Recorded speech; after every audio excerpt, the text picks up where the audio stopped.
इसी बात से इतना इम्प्रेस हुआ हूं कि मुंबई से मैं आया हूं इस फंक्शन में शिरकत करने के लिए। राणा जी, आप इन्हें अच्छी तरह जानते हैं, ये किसी तारुफ के परिचय के मोहताज नहीं है। आशा किरण जो है वो वाकई दीन दुखियों के लिए, विकलांगों के लिए एक आशा की किरण है। और आशा किरण जो है आशा की किरण की तरह काम कर रही है। एक शेर है कि नशा पिला के गिराना तो सबको आता है, नशा पिला के गिराना तो सबको आता है, मजा तो तब है कि गिरतों को थाम ले साथी। तो ये जो बेचारे पिछड़ा वर्ग है, या जो बेचारे हालात के मारे हैं, या वो तकदीर के मारे हैं, या वो कुछ जिस्मानी तौर पे विकलांग हैं, उनको सहारा देना, उनकी मदद करना, उनकी दिलजोई करना, उनकी पीठ थपथपाना अपने आप में ये बहुत बड़ी बात है। और यही कारण है कि आज मैं आया हूं और आपके दूसरे सवाल का जवाब मैं देता हूं कि देखिए, जहां तक अवार्ड शोज का सवाल है, बड़े बड़े स्टार्स को तो सब अवार्ड देते हैं, बड़े बड़े सेलिब्रिटीज को देते हैं, स्पोर्ट्स पर्सन को देते हैं, लेकिन ये जो अवार्ड है हिमालयन श्री, ये उनको दिया जाता है जिनका देश के प्रति, जिनका समाज के प्रति योगदान रहा है, जिन्होंने देश के लिए, समाज के लिए भलाई के काम किए हैं। उनको ढूंढना, उनके अचीवमेंट्स को तस्लीम करना और उनको बुलाना, उनको सम्मानित करना अपने आप में एक बहुत बड़ी बात है। तो ये बिल्कुल बधाई के पात्र हैं कि उन्हें अवार्ड दिए जा रहे हैं जिन्हें सारा जग नहीं जानता। तो ये अपने आप में बहुत बड़ी बात है, वरना ज्यादातर जो अवार्ड समारोह होते हैं वो सिर्फ चमकते हुए चेहरों को दिए जाते हैं। आपने कंगना जी का जिक्र किया, वो बिना किसी रिकमेंडेशन के आई थी, उनमें यकीनन टैलेंट था, हिम्मत थी, तकदीर ने भी उनका साथ दिया, तो बहुत बड़े मकाम पर पहुंची हैं। और उन कम हीरोइंस में से हैं वो जो अपने बलबूते पर एक फिल्म को ले जाती थी या ले जाती हैं। तो तीन चीजें हैं कामयाबी हासिल करने के लिए, कलाकार के लिए।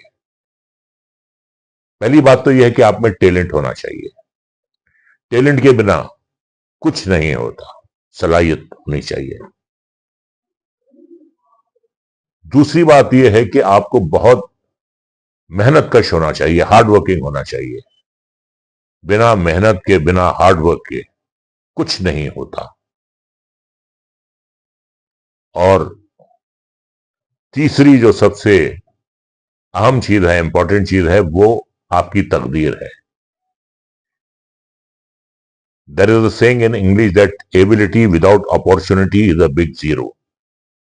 अगर आप में टैलेंट है और उसको कोई चमकाने वाला नहीं है, कोई जौहरी नहीं है, तो वो टैलेंट किस काम का है। तो ये तीन चीजें होनी चाहिए एक कलाकार बनने के लिए।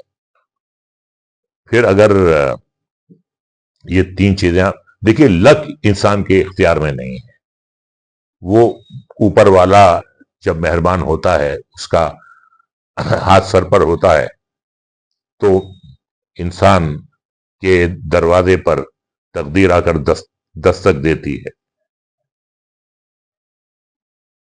टैलेंट एक कुदरती चीज है, उसे पैदा नहीं किया जा सकता। जैसे मेरा ताल्लुक FTII पुणे से है, मैं वहां का प्रोडक्ट हूं। 1969 में मैंने ज्वाइन किया, 1971 में पास आउट किया। तो मेरे जो क्लासमेट्स थे, हम सब मिलाकर 12 थे। आज सिर्फ 2 रह गए हैं, रजा मुराद और किरण कुमार। बाकी 10 कहां हैं हमें पता ही नहीं है। वो हैं भी या नहीं है, वो मुंबई में हैं, कहां हैं हमें नहीं मालूम। तो ये रेशो रहा है, मतलब 12 में से सिर्फ दो कामयाबी हासिल कर पाए। तो कहने का मतलब यह है कि जोहरी भी जो है एक अनतराशे हीरे को तराश कर उसे रोशन कर सकता है, उसे खूबसूरत बना सकता है, लेकिन दुनिया का कोई भी जौहरी जो है वो पत्थर को तराश कर हीरा नहीं बना सकता। बेसिक टैलेंट होना, एक्टिंग टैलेंट होना जरूरी है। पहले जब विलन स्क्रीन पर आता था तो दर्शकों की सांसें रुक जाती थी, बच्चे अपनी माओ की गोदों में छुप जाते थे, महिलाएं ठिठक जाती थी। विलन को इस तरीके से पेश किया जाता था। आज क्या है कि पहले विलन ब्लैक हुआ करता था, हीरो व्हाइट होता था। आज विलन ब्लैक के बजाय ग्रे हो गया है। तो जो खौफ पहले बरपा होता था विलन के आने से, अब वो नहीं हो रहा है। और कुछ हीरोज भी विलन बन गए हैं, हीरोइंस भी वैम्स का रोल कर रही हैं। तो ये एक तब्दीली आई है।